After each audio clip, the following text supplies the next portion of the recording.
ایک طرف چند سو مسلمان اور دوسری طرف قریش مکہ کے 3000 افراد پر مشتمل لشکر۔ چند ہی ماہ پہلے مسلمانوں نے غزوہ بدر میں ایسی فتح حاصل کی جس نے پورے عرب کو حیران کر دیا تھا، لیکن اب غزوہ احد میں ایسا کیا ہوا کہ فتح شکست میں بدل گئی؟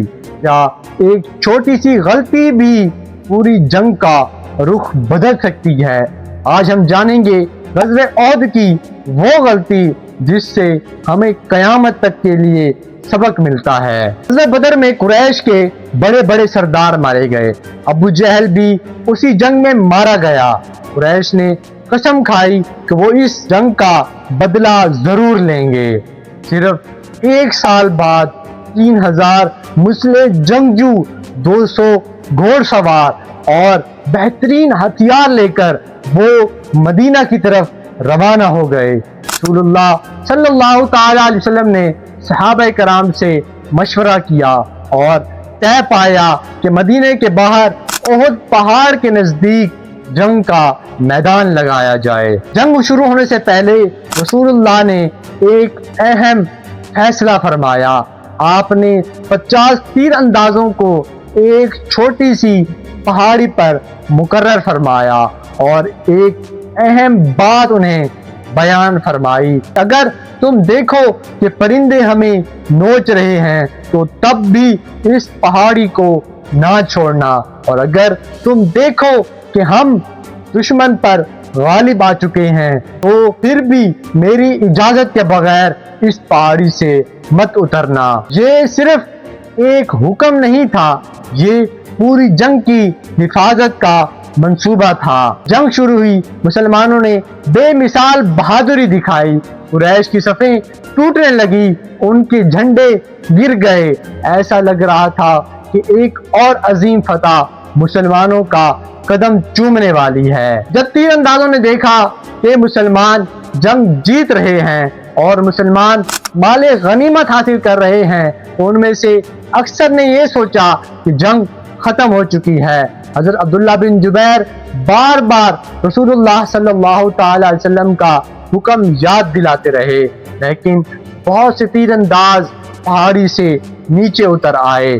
صرف چند صحابہ کرام ہی اپنی جگہ پر مقرر رہے۔ یہی وہ لمحہ تھا جس کا دشمن کو انتظار تھا۔ اس وقت حضرت خالد بن ولید ابھی مسلمان نہیں ہوئے تھے، وہ قریش کے بہترین سپہ سالاروں میں سے تھے۔ انہوں نے دیکھا کہ پہاڑی پر صرف چند مسلمان رہ چکے ہیں۔ وہ اپنے گھوڑ سوار دستوں سے پہاڑی کی دوسری طرف سے حملہ کرنے کے لیے پہنچ گئے۔ باقی رہ جانے والے تیر انداز پر حملہ کیا اور پھر مسلمانوں کی عقبہ پھرنے لگی۔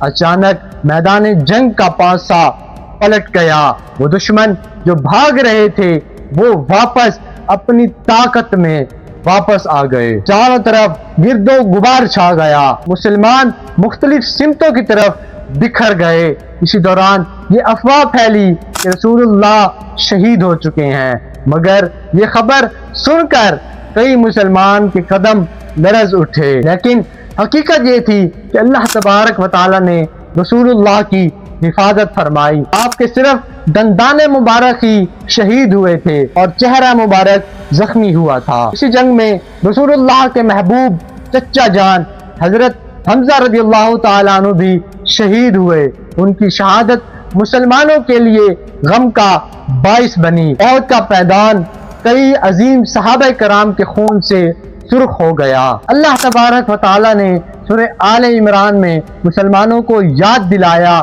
کہ اللہ تعالیٰ نے اپنا وعدہ پورا کیا، لیکن جب بعض لوگوں نے دنیاوی فائدے کی طرف نظر دوڑائی تو حالات بدل گئے۔ بظاہر مسلمانوں کو نقصان پہنچا، لیکن حقیقت میں یہ ایک عظیم تربیت تھی۔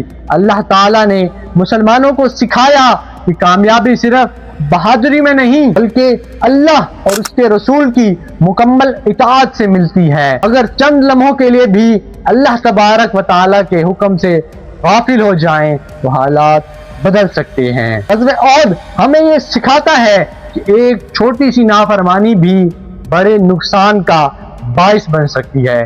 چاہے وہ میدان جنگ ہو یا ہماری روزمرہ کی زندگی ہو۔ جب انسان اللہ تعالی اور رسول اللہ صلی اللہ تعالی علیہ وسلم کے احکامات پر کرتا ہے تو اللہ تعالی اس کی مدد فرماتا ہے، اور جب انسان اپنی خواہش کو ترجیح دیتا ہے تو کامیابی ہاتھ سے نکل جاتی ہے۔ غزوہ احد صرف ایک جنگ نہیں، یہ اطاعت، صبر اور نظم و ضبط کا ایسا سبق ہے جس سے ہر مسلمان کو اپنی زندگی میں یاد رکھنا چاہیے، کیونکہ تاریخ گواہ ہے مسلمانوں نے طاقت کی کمی کی وجہ سے نہیں ہاری، بلکہ ایک حکم کی نافرمانی سے جنگ کا رخ بدل گیا تھا۔ اگر آپ کو یہ ویڈیو پسند آئی ہو تو ویڈیو کو لائک کریں اور اپنے دوستوں کے ساتھ ضرور شیئر کیجیے گا، اور مزید اسی طرح کی اسلامک ڈاکومنٹری کے لیے نورویہ کو فالو کرنا